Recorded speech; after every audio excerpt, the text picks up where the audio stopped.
எல்லாம் நடந்துருச்சு, தோத்துட்டாரு. ஆமாம், அதை அக்செப்ட் பண்ணி தான் ஆகணும். ஏற்றுக்கவே முடியலனாலும் ட்ரூத்னு வச்சுக்கோங்க. ஆனால் கடைசியாக ஒன்று சொல்கிறேன், இந்த ஆட்சி ஏதோ சரியில்லை, ரேப் நடக்குது, கொலை நடக்குது, ஸ்டாலின் சரியில்லை, வேஸ்ட்டு, மண்டையை போட்டா பெட்டர், அப்படி இப்படின்னு 1008 பேச்சு போச்சு. ஒன்று மட்டும் தான் சொல்கிறேன். ஒரு பழமொழி இருக்குது, திருடனே பார்த்து திருந்தாவிட்டால் திருட்டை ஒழிக்க முடியாது அப்படின்னு சொல்லுவாங்க. ஸோ எந்த ஒரு ஆட்சி என்ன குட்டாக சூப்பராக பர்ஃபார்ம் பண்ணி ஆட்சி நடத்தினாலும் எந்த ஒரு நாட்டில் தனி மனித ஒழுக்கம் அதிகமாக இருக்கோ அந்த நாட்டில் தான் எல்லாமே கரெக்டாக இருக்கும். இவங்கெல்லாம் அசால்ட்டாக பிஜேபி வந்தானே, பிஜேபியெல்லாம் ஒன்றுமே பண்ண முடியாது, டிஎம்கே மட்டும்தானே பிஜேபியை காப்பாற்றிட்டு இருக்காங்க. டிஎம்கே இருக்கிறதுனால மட்டும்தான் பிஜேபி இன்னும் உள்ளே வராமல் இருக்குது. இப்போ கூட இந்த டீலிமிட்டேஷன் ஆக்ட் ஒன்று நடந்துச்சுல, எலெக்ஷன் அப்போ எல்லாருமே அவங்கவுங்க பார்ட்டிக்கு இது பண்ணிகிட்ருக்கிறப்பவும் அந்த டீலிமிட்டேஷனை அகெயின்ஸ்டாக எடுத்து ஒரு ப்ரொட்டஸ்ட். அவர் நம்மளை செக்யூர் பண்ணணும், நம்மளை லைக் தமிழ்நாட்டில் பிஜேபின்றது உள்ளே வந்துடக்கூடாது, எல்லாமே போயிடுங்க. அது இன்னும் அதோட சிவியாரிட்டி கூட நிறைய பேருக்கு தெரியல. அதெல்லாம் இல்லை, அதுலேயும் அண்ணன் பார்த்துக்குவாருன்னு சொல்லுவாங்க. எவ்வளோ ஸ்கீம்ஸ் தெரியுமா?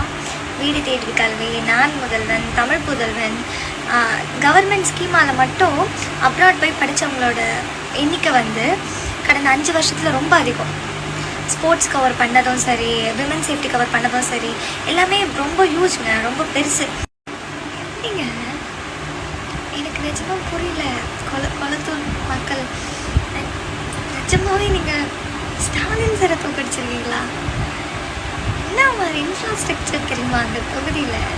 இவ்வளோ பெரிய மனுஷன் தெரியுமாங்க அவரப்போ இப்படி விட்டு உட்காந்துட்டு இருக்கீங்களே, உடஞ்சிட்டாருங்க மனுஷன், பார்க்க முடியல அவரை. அதுவும் அந்த ஸ்டேட்லலாம் நானும் சரி ஓகேன்னு மனசு தேர்த்து தான் பார்க்குறேங்க.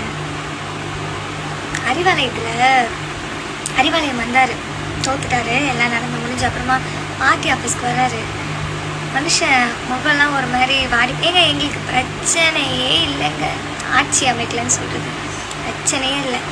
என் தலைவன் முகத்தை அப்படி பார்த்துட்டு இடிஞ்சது இருக்குல்ல, அது ஒன்றும் முடியவே இல்லைங்க. அதுலேருந்து வெளியவே வர முடியல.